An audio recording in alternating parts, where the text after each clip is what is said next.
कपाଳରେ जदि लेखिचु रे जगा जीवनटा दुख मोर आखिर लुहकु ओठरे पीमु मेंटी देवी भोक मोर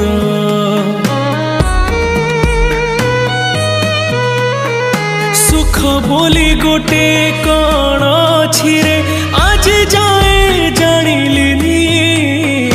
दुखर बोझकु एते जे लदिचु हसी टिके पारिलिनी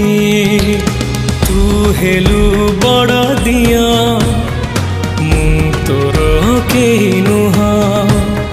सेथिपाई जाळु मते दे दुखर निया तो पाई गढ़िछु सुना देउळ कालिया।